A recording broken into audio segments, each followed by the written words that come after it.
I think that getting around is one of the things that sighted people find most daunting about the idea of being blind. And I often say to people, it's a lot more doable if you stop thinking of it as one big problem and break it down into 100 little problems, and you solve each one as you go.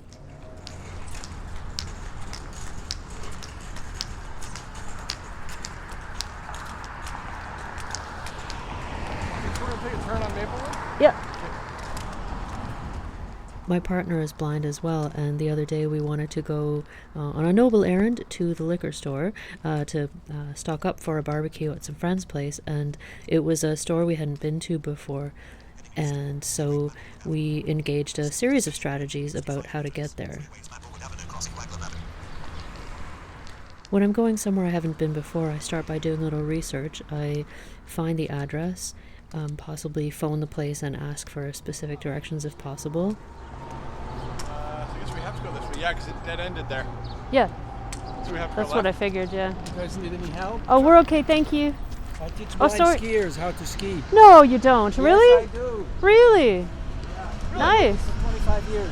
With what organization, or just on your own? It's they call it the ski hawk. Ski Hawks. Oh, I've never. Are we I guess we're turning onto Claxton now. Okay. Yeah.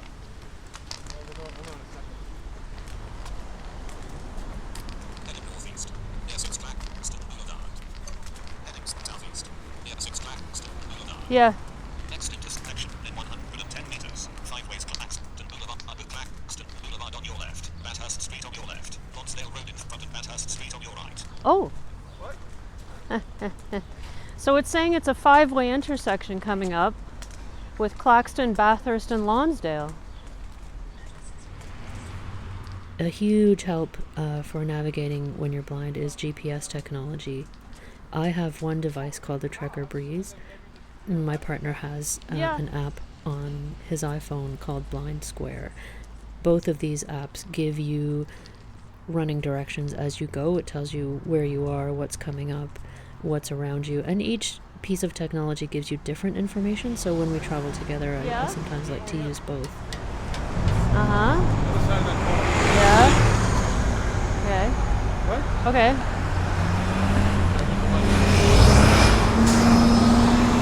It's not a beeper. Funny angle too. Traveling when you're blind takes a super amount of attention, because something like an unusual intersection, a sighted person can assess it at a glance and figure out what's going where and which way to cross. But for us, it's not so simple. We have to be much more attentive and careful.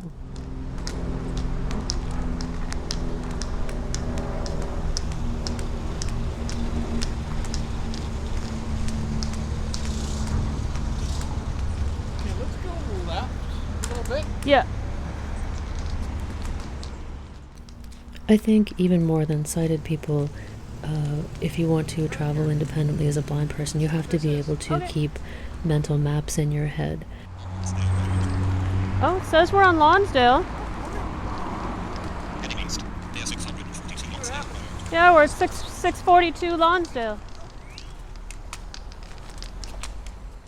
A lot of it is figuring out things as you go. You know what street you're on, you might know what street's coming up. Because you've done a bit of research, you know which way you want to turn. Keep going this way a little bit and see how far it goes. That way we'll turn the other way. 3-way intersection. Coxmount, crossing Lonsdale Road on your right.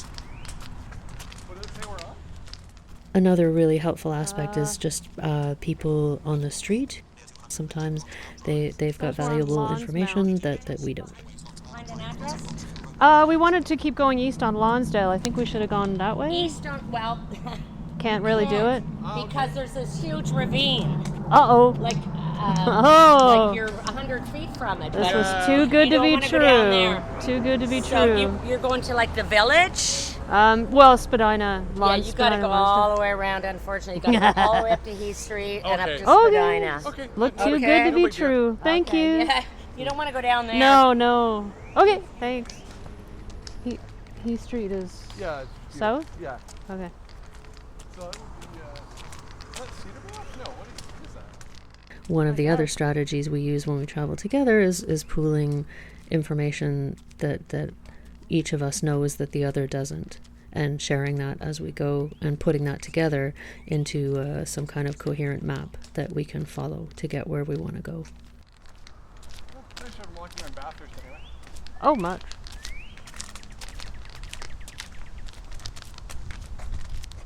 We like to find the quietest route, not necessarily the shortest route. So if we wanted to take the shortest, simplest route, we could just sort of make a lot of right angles and get there predictably. We enjoy it more if it's on quiet streets.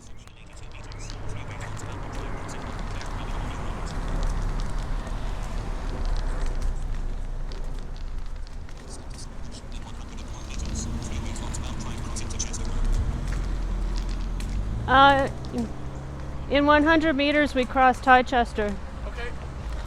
which is probably where we want to go left. Knowing the cardinal directions is really important for me, so I've always got a mental image of sort of a map, north, south, east, west, and then I drop myself into it and picture where I am and what direction I'm going.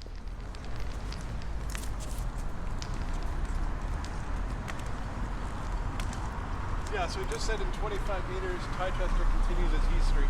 Oh, all right. But yeah, so we must be like right at the... Chichester Road. Then stop this section in 120 meters. Two ways Chichester Road, south east speed west in front.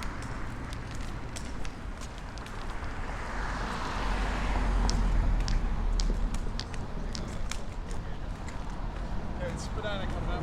Okay. In this case, we know someone who lives in the area, and so my partner just asked, and we found out it's on the northwest corner of Spadina and Lonsdale, and it's right past the variety store. So that's one piece of information that's going to make it easier for us to locate the actual store once we're there.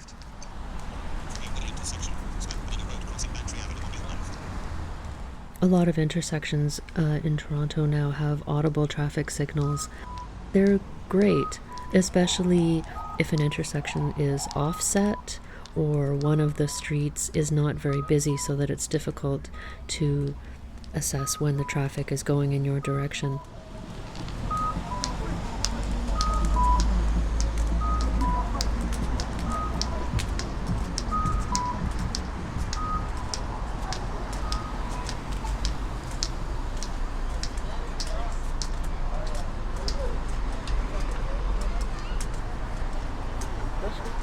That's the convenience store, so it should be next door. Has that indefinable liquor store smell. Doesn't it though? Hi. Could we get a hand? We made it. I gave you directions up on lawns. Oh, it's you. That's hilarious. It's like, hey, you got here before me, but I was chatting with my neighbor. Ah. Oh, we were on Lonsdale. No, they were. We were walking and they wanted to go get here, but you know, there's the ravine. Like they won't.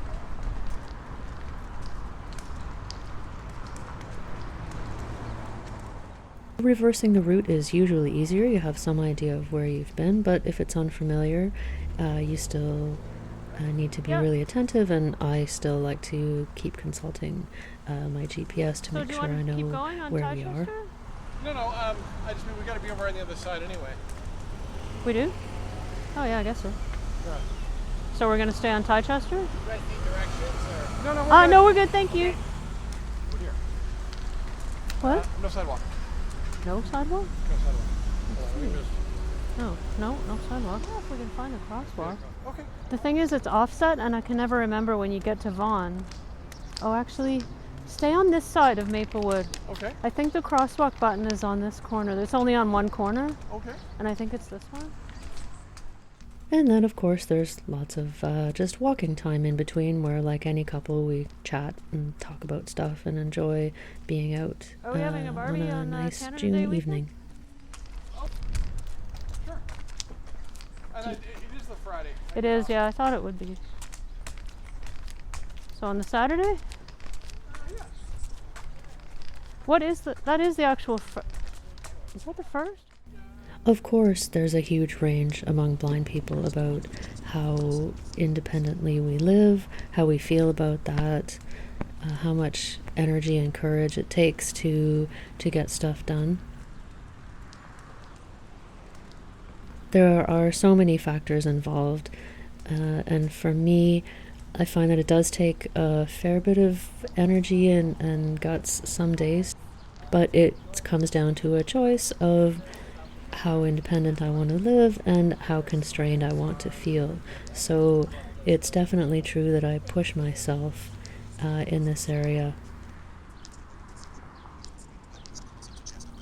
Navigating to a place you've never been before is it's pretty satisfying for me once you're there. My partner claims to actually enjoy the process. I have to say that's not really the case for me, but I like to know that I can do it, and I do get there and get my stuff done.